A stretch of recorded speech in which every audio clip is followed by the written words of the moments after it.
Sadhguru, what does the name Isha represent? The word Isha literally means that which rules. What is it that rules everything in the existence? That is Isha. Now, that which is rules the existence is that which is the source of creation, isn't it? What is it that is the source of creation? That is Isha. When this source of creation or that which rules the existence is formless, it's called Isha. Or that which rules the existence or that which is the source of existence, we normally refer to it as the divine. So formless divinity is referred to as Isha. Isha means that which is fundamental, that which is the very source. So this is called Isha Yoga because it is a means to access that dimension which is the source of your creation. That which is the source of your creation is obviously within you, isn't it? Yes? It's obviously within you. So Isha Yoga is a method to turn inward and access that dimension which is the source of who you are. If you exist on the level of creation, as you are right now, you are subject to all the dualities of life. Repeatedly questions coming up, this is okay, but will this work on the streets of New York City? This is okay, will this work with my family? This is okay, will it work when I'm racing with the rats? All these things are coming simply because you have been mauled by the dualities of life. In so many ways, the dualities of the creation has mauled you. It has added color to you, at the same time it has taken a toll upon you, isn't it? Yes? It's brought life to you. It is only because of duality there is a game. It is only because of duality there is you and me. It's only because of duality the whole game of life is happening. At the same time, the same dualities are mauling you, subjecting you to so much pain and suffering. So now, the purpose of Isha Yoga is that your basic experience, you root yourself in that dimension which we are referring to as Isha, which is non-dual, which is the source of creation. But being rooted in this, you play with the dualities. Now, once you're rooted in the non-dual and play with the dual, dual has no impact upon you. You can play with it and enjoy it whichever way you like, but it doesn't take a toll upon you. You can go through this life without a single scratch upon you.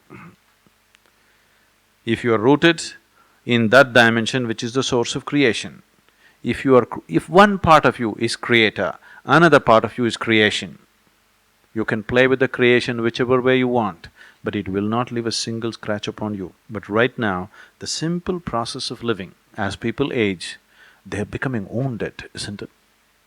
I don't know to what extent you're exposed to other people, just look at yourself. What I see is, whether somebody is successful or failure or rich or poor or whatever, if you just take off their top layer and look at them, they have so many wounds within them. They're just managing to cover it and just go on bravely in the world. But there are too many wounds. These wounds have happened simply because whichever way you look at it, you can't come to terms with the dualities of life. Any sensitive human being is bound to be wounded when he knows only the dualities of life, when he does not know the other dimension. Only somebody who's utterly gross, like an animal, like a brute, he goes through life. He can go through it, but he will not know the subtleties and the beauty of life. He can go trampling through life without knowing too much pain. But anybody who is sensitive to life is bound to be mauled by the dualities of life, always. Because you are not able to separate what is good and what is bad. You are not able to separate what is right and what is wrong. You are not able to separate what is evil and what is beautiful, isn't it? Are you able to draw a clear-cut line between anything even within yourself? Is it possible? You must deceive yourself to believe, no, everything is okay, everything is okay. People are trying to teach you such philosophies. I am okay, you're okay, everything is okay. You will go insane after some time. Initially it all looks nice.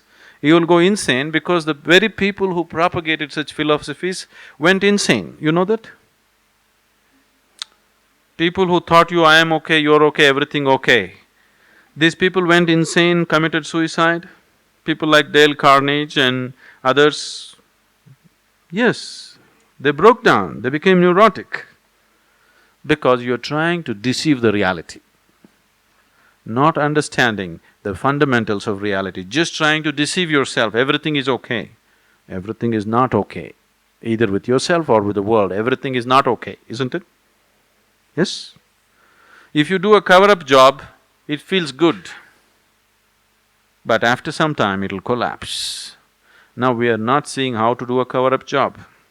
It is just that if you sink a little deeper into your experience, there is a dimension in you which cannot be touched by these dualities. If you are rooted in that dimension, whatever, wherever you're placed in hell, still you can go through it gracefully. See, Indian spirituality has always used a lotus flower as a symbolism. Why a lotus flower is used as a symbolism is, a lotus flower grows best wherever the slush is really thick and stinky. The more stinky it is, the better it grows. This stinking slush becomes a wonderful flower with such beauty and fragrance, you can't believe it's the same slush. But it is the same slush, isn't it? This little lotus seed transformed this stinking slush into a fragrant flower. So, always Indian spirituality used lotus flower as a symbolism for spiritual processes, because once you live in the world of duality, filth is unavoidable. Anyway, whichever way you step in the world, somewhere you will step into it. If you are sincere with yourself, whichever way you step into yourself in your mind, you cannot avoid filth in your mind, isn't it so? Is that the reality?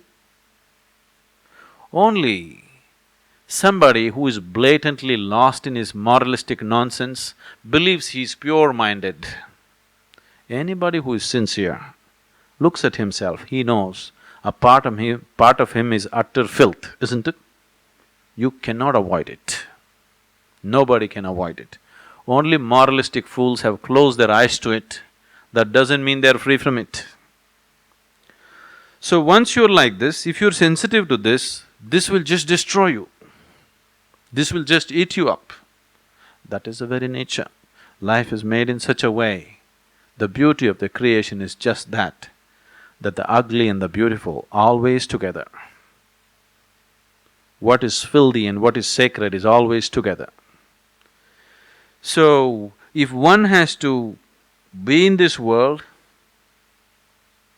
transact with this world, be involved with this world, and still has to go untouched through this world, he must be like a lotus flower, that he must learn how to convert this filth into a fragrant flower. Otherwise, some people get allergy towards filth and they try to go to Himalayas. Wherever you go, even if you climb Mount Everest, first day you will be dazed and you will feel all pure and wonderful. By day two, your mind will come back and the whole world's filth will come back on top of Mount Everest. Yes or no? Yes? First day you're just dazed by the elevation and lack of oxygen probably. But by day two, the whole world will be there with you on Mount Everest. Nobody stays there for more than a few minutes, so it's okay. So that's why Mount Everest is a pure place. But if people live there for 3 days, all the filth of the world will climb Mount Everest. Yes or no? Now, being like a lotus flower means, some people develop allergy, they try to run away. Some people think, anyway the world is filth, let me also become filth, and they become filth. Now, when you decide not to run away from the filth and not to become filth, Now, filth is tremendous manure, isn't it? Yes? The more filthy situations you live in, the wiser and more beautiful you can become if you're willing, if your intelligence is functioning, if you're not reacting but responding to life consciously. If you're reacting to filth, you will become filth, or you will try to run away from filth. If you're responding to it consciously, filth becomes a great manure to produce a wonderful flower out of you, to bring out the most wonderful fragrance in you.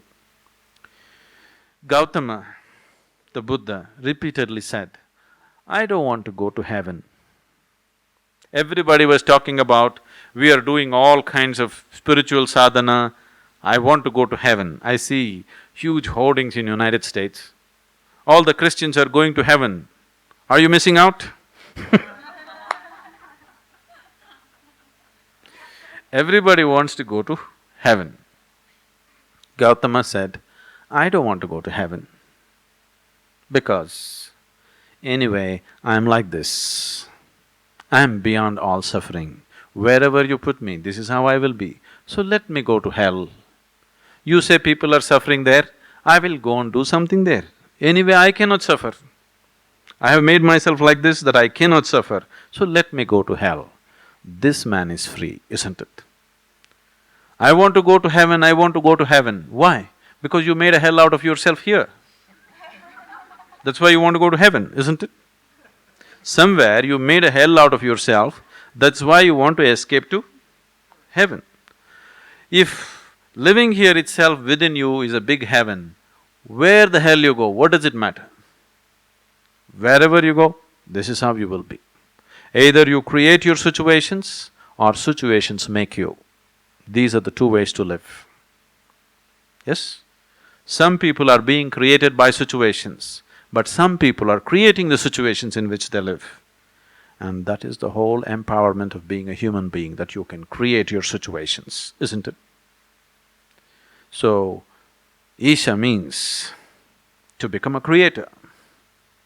One part of you at least is in touch with that dimension in you, which is the source of creation. Once you are there, the external upheavals of life have no impact on deep down inside you. You handle it to the best of your ability, and that's all there is. Can I lead a path of spirituality devoid of yoga also? Spirituality means what? What is spiritual? Generally we thought spirituality means going to the temple, going to the church, going to the mosque and praying to God or whatever. Going to temple, church or mosque and praying is not spirituality, it is just basic survival. Because 99% of the temple-going people, church-going people, mosque-going people, all that they have been taught and all that they're doing in their lives is, "Dear God, save me, dear God, protect me, dear God, give me this, dear God, give me that." Yes? So that is not spirituality, that is just simple, basic survival. So what is spiritual? Right now, your whole experience of life is limited to the physical, isn't it? Yes? Yes. When I say it is limited to the physical, see, in the very nature of things, sense organs cannot perceive anything other than the physical. So when your experience of life is limited to sense perception, your experience of life is limited to the physical. Just see, everything that you're experiencing is physical.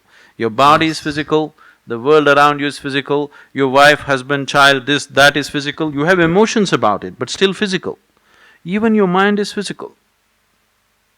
See, as for example, this microphone is a physical thing, isn't it? The electricity which is empowering this microphone, is it also physical? No.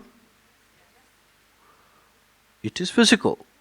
It is a flow of electrons. It is still physical, very subtle. You can't see it, all right, but still physical. Similarly, as your body is physical, your mind is also physical. If I want I can throw this flower at you. If I want, I can throw a thought at you, isn't it? It is still physical, very subtle, but physical.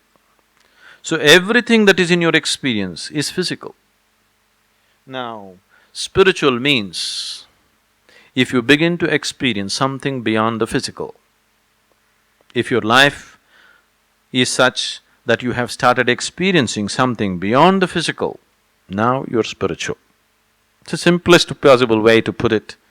If your experience of life transcends the physical and something other than the physical is happening, then we can say you're spiritual. Now, in what way is yoga connected with spirituality? Spirituality is just an aspiration. Yoga is the technology to get there, a method. It works on you on the level of your body, on the level of your mind, on the level of your emotion, on the level of your energy, because these are the four dimensions in which you exist. So for every dimension that is reality within you, see, God is not a reality in your life, it's just a belief. What kind of God you believe in is just what kind of social situations you've been brought up in, isn't it? Yes? Whether your God has 2 hands or 4 hands or elephant head or cat head or tail or whatever, is just according to your social and cultural influences upon you. So God is not a reality, it's your imagination, but your body is a reality, your mind is a reality, your emotion is a reality, and the energy which empowers all this is a reality. So these are the only 4 realities which are a living experience for you right now. So if you want to go from here to somewhere, these are the only 4 tools with which you can go. These are the only 4 vehicles you can use to transport yourself to another place. So for these 4 dimensions, we have 4 basic yogas. If you use your intelligence and reach out to your ultimate nature, we call this Gnana Yoga. If you use your emotion and reach out to your ultimate nature, this is called as Bhakti Yoga, yoga of devotion or emotion. If you use your physical action and reach out to your ultimate nature, we call this Karma Yoga or yoga of action. If you use your energies to transform your energies and reach your ultimate nature, we call this Kriya Yoga, yoga of transforming energies. So these are the only 4 ways. What this means is your head, heart, hands, energy. These are the 4 dimensions of you. Is there anybody here who is only head, no heart, hands, energy?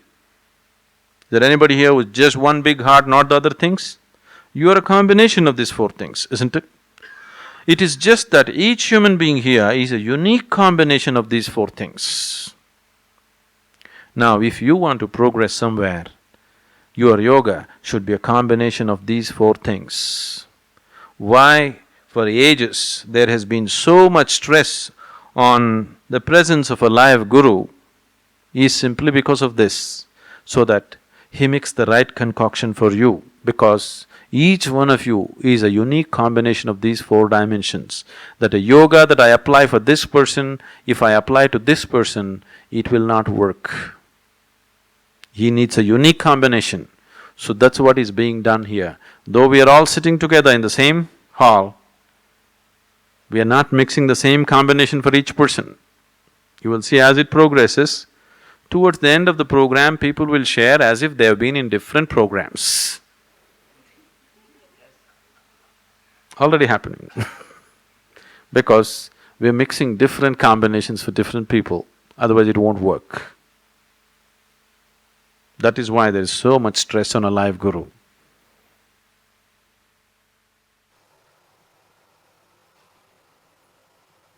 Sadhguru, what is the point in pushing a man into the sea of duality where he can't even keep himself afloat? Why? You can float.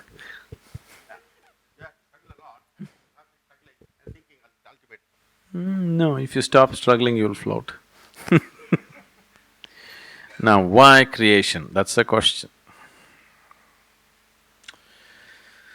This question has been asked too many times, but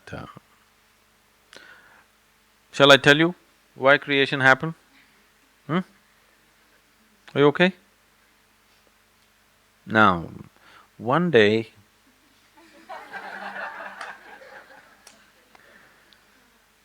See, these people are laughing. This is not fair. Before I tell them why creation, they're laughing. One day, God had nothing to do. So he was playing marbles. One marble fell this way and it became planet Earth. Another marble hit it and shot up and it became sun. Another smaller marble became moon. And many other marbles he lost control and it became whole galaxies. And… shall I continue?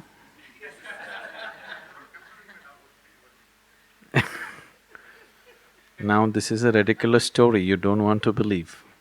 But I could, if we had more time, I could tell you a story as long as Mahabharata, and then you would believe. If I make the story sufficiently elaborate and logically sensible, you would believe the story. Anyway, when I tell you a story, what is the option that you have? Believe me or disbelieve me, that's all the option you have, isn't it? If you disbelieve me, what will happen? Nothing will happen. If you believe me, what will happen? Nothing will happen. You just have one more story to tell in the next dinner party that you have.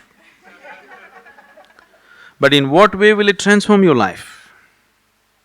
In what way does it take you any closer to reality than the way you are right now? Does it? Does it or no?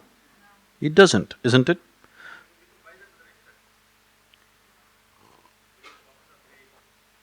If I tell you stories, you'll become wiser?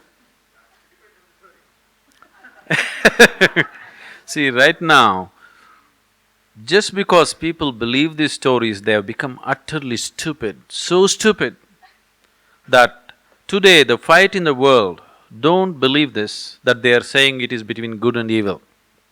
The fight in the world is not between good and evil, it is just one man's belief versus another man's belief, isn't it? Now, this many people believe my story, this many people believe somebody else's story. Can you stop these people fighting after some time? Initially they will say bye-bye. Initially they say we are all brothers, we are together, this, that. But tomorrow, when these people insist our story is right, and these people also insist our story is the real reality, can you stop them from fighting? Anyway they will fight. Please understand, all the fight in the world is just one man's belief versus another man's belief. Simply because they believe things that they do not know. Why don't you be sincere enough to simply see that you don't know? If you see, I do not know, what you will do? You will seek. Because nobody can live with I do not know for too long. So you just believe something that somebody told you, it quells you, it puts you to sleep, but it doesn't get you any closer to reality as such, isn't it? Just makes you believe one more story. Now, these stories, very entertaining, culturally rich, but if you're looking for enlightenment, if you're looking for liberation, if you're looking for going beyond your limitations, they are of no consequence. If you're just looking for color, if you're just looking how to decorate your life, then culture is useful. So let's not destroy the culture, let's enjoy the culture, but don't go by the stories. Don't believe or disbelieve the story, just enjoy the story, isn't it? Now, when it comes to creation, instead of asking why, if you see, right now you are a part of the creation, and like you said, you're entangled and stuck and drowning in the creation, as you say. Not everybody may be drowning, but at least quite a lot of people feel that they're drowning, when things go wrong at least. When things don't go the way they want them to go, they feel they're drowning, isn't it? So right now, in some way you're entangled. Now if you ask me how to go beyond this, instead of asking why creation, if you ask how to transcend creation, now I have a way, I have a method, I have a clear-cut path as to how to go beyond this. But if you ask me why, I can only tell you a story. Even if the story is true, still in your experience it is just a story, isn't it? Yes? Even if the story that I am telling is actually true, as far as your experience goes, it is just another story. If it appeals to your mind, you will believe it. If it does not appeal to your mind, you will not believe it. So, stories won't transform people. You believe God to be a demon and demon to be a god, it makes no difference because after all it's just your belief. Now Shiva is Mahadeva in India. Openly, in countries in the West, especially in the United States, people are going about campaigning, he's a demon.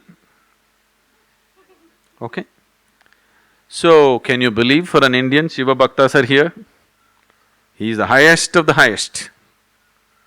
But the whole aspect of Shiva has been created with enormous care and understanding. It is not to be believed, it is to be used as a tool and a device in your life. Shiva, his personality has been created like this. He is the most beautiful and he is the ugliest. He is the most wonderful and he is the most terrible. His friends are all demons and freaks and goblins and all kinds, but he is the highest god. It has all been created like this. He is the destroyer, but he is the very basis of creation. It's all been created like this because if you can accept this one man, you'll accept the whole creation the way it is. It's a tool, it's a device, but now you just made it into your story.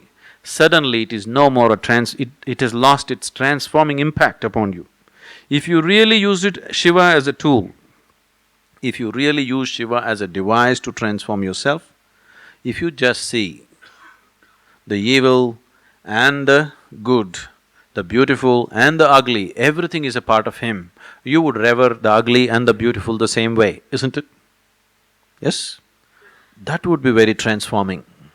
But now you just believed the story, did not apply the device to your life, see no change. You say Shiva or Rama or whatever nonsense, nothing changes. But if you applied it the way it was intended, it would have transformed you tremendously.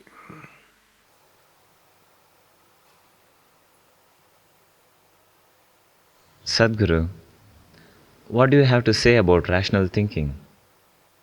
If you're truly rational, then it's a wonderful tool for your growth. But you're irrationally rational, then it's a problem. When I say irrationally rational, two people are arguing with each other. Both of them firmly believe that they are being very rational and the other is being very irrational, isn't it? Isn't it so? When you get into arguments, have you seen?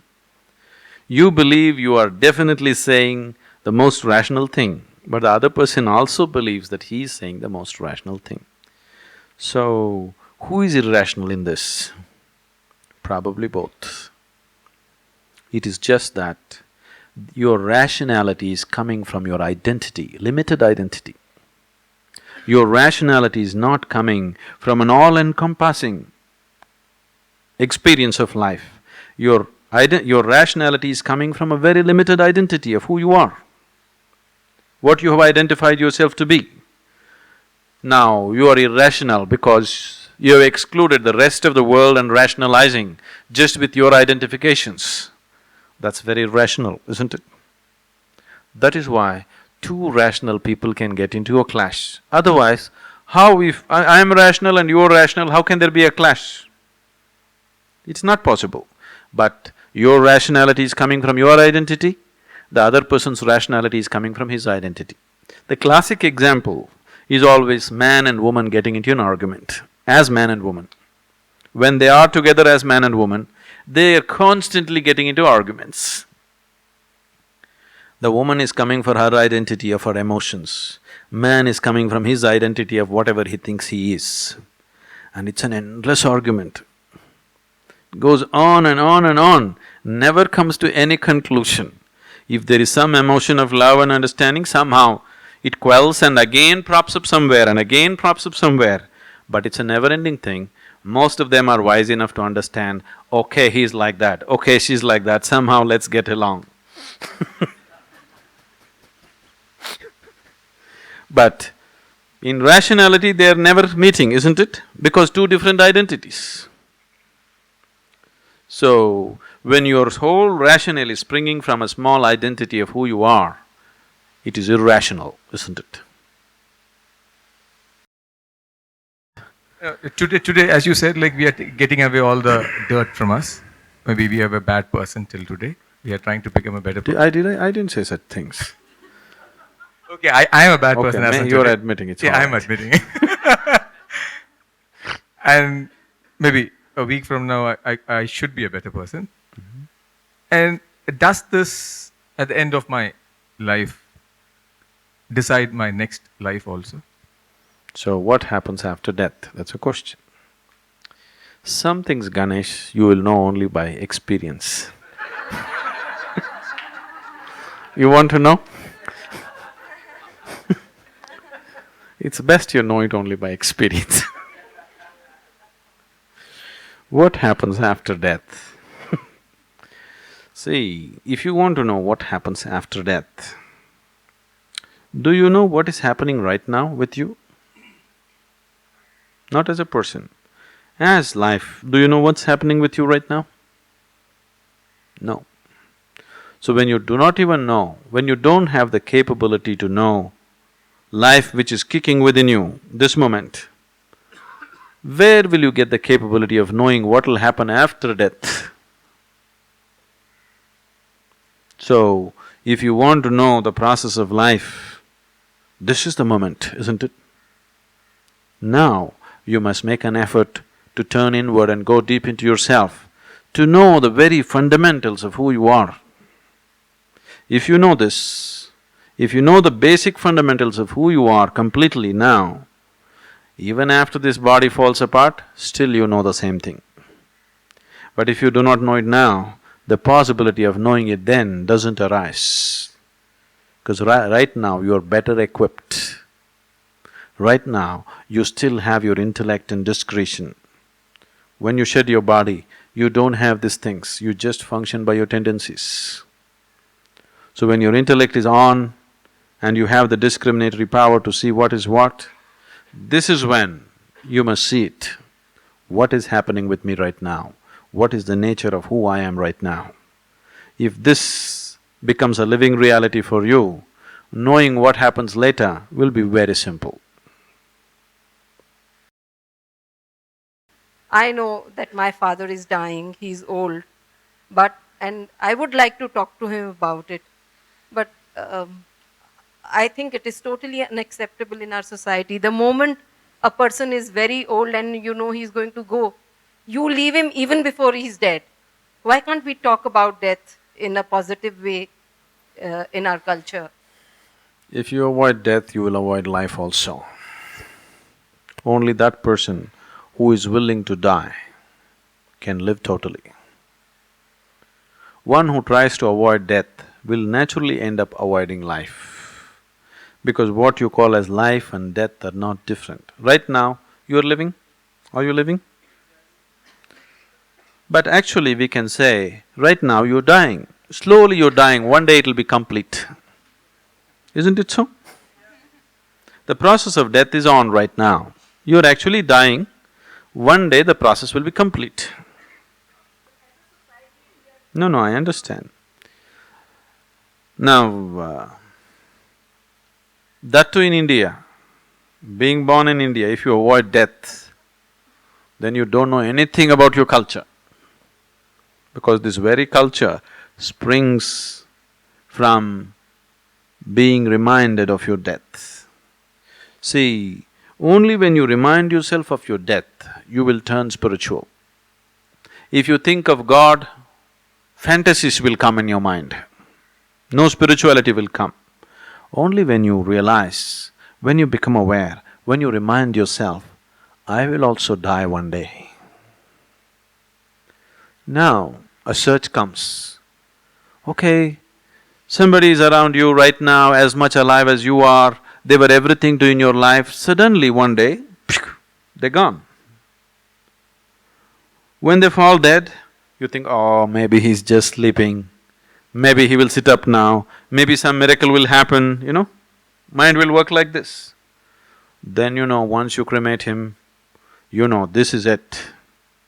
This person who was so alive, who was life like you, suddenly just evaporates. And wherever you look, he doesn't seem to be there. Gone. Just gone. And the same is true with you. Right now, you are going about doing your act, one day you will be gone, just like that. Once you are conscious of this, then naturally you will want to know, what the hell is this all about? Isn't it? Then spirituality begins. Only when you become conscious, only when you're reminded of your own death, you will become a seeker. When you think God, you're not a seeker. You're just looking for more foolish nonsense in your life. You're looking for more greed and more nonsense and more something else, easier way to get things, isn't it?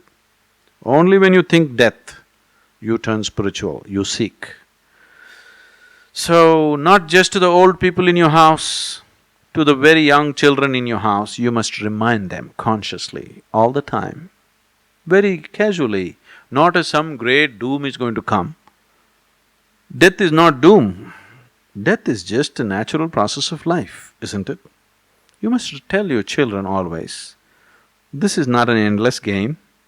This is a brief game, small picnic you're having here. You're going to be dead one day. Now, if you're aware of this, now I'm not talking about celebrating it. That's not the point. See, either you try to fall this way or that way, that's the problem. See, people try to avoid it or people try to celebrate it. Now, you don't have to avoid it, you don't have to celebrate it. If you're just aware of it, it liberates you. If you celebrate it, you try to glorify it, isn't it? Naturally, your emotions will glorify it, isn't it? That is what? That is a misunderstanding. It is a misunderstanding that you try to celebrate life or death. If you're aware, everything is the way it is and it's too beautiful. It's just fantastic the way it is, the intricacy of life. You don't have to enhance it by your celebration, nor can you bring it down by your gloom. Anyway, it goes on in a grand way. You don't have to celebrate, you just have to join the celebration. You trying to celebrate death will become death-orientedness, isn't it? See, suppose I go on telling you, death is wonderful, really it must happen to you, Then, you become like those UFO cults, You know those UFO cults in some of the Western countries, they all commit mass suicide? This is because they're thinking that is better than this. See, it'll get distorted. Always you try to distort it. Don't distort anything, just seeing everything the way it is. Death is a natural process of life, isn't it? Seeing it as that, not celebrating it, not becoming gloomy about it. It happened. Once, a certain yogi was invited to a new house. A rich man built a house. When they build a new house, they want some spiritual person to enter their house. So they invited the yogi. The yogi went, they welcomed him like a king, they served him well, they did everything for him. He ate well, he sat. Then they said, you must give your blessings to us. So the yogi raised his hand and said, let your father die first, then you die, then let your children die. Now, the man got so wild. Said, you fool, we welcomed you and treated you like a king and we fed you like a pig. And now, when I ask for a blessing, you say first my father should die, then I should die, then my children should die? The yogi was surprised. He said, what is wrong? Is it not in the natural order of things that first your father should die, then you should die, then your children should die? Suppose you die before your father, would it be good? or your children die before you, would it be good? The best thing that can happen to your life is first your father dies, then you die, then your children die, isn't it? That means everything has gone well for you.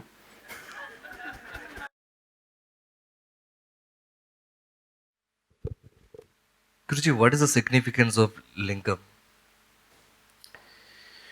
The word linga literally means the form. Form means, why we're calling it the form is, when, today modern science is proving to you beyond any doubt that the whole existence is coming from nothing and going back to nothingness. You know this?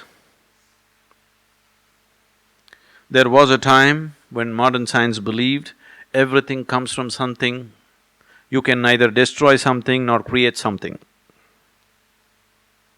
It can only be transformed from one state to another. You cannot destroy anything nor can you create anything. That was the belief some time ago.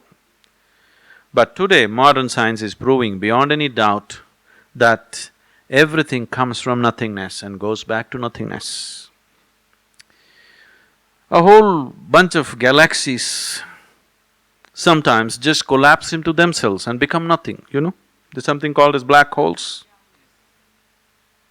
Some of them explode into supernovas, but a lot of them just collapse into themselves and become nothing. So there was something and it became nothing. Similarly, there is nothingness and it becomes somethingness. Nothingness is the very basis of all that is something in the creation, please see. Only because there is a vast nothingness, somethingness has happened in the form of tiny galaxies. If you look up in the sky, generally the way your vision is made is, you think it's full of stars, but that's not the reality. The reality is there's a vast empty space, just tiny spots of stars, isn't it? That's a reality. But because of the way your vision is made, because of a visual deception, it makes you feel as if the sky is full of stars. The sky is full of emptiness, just a little bit of stars, just a little bit of salt and pepper. Rest is all darkness and emptiness.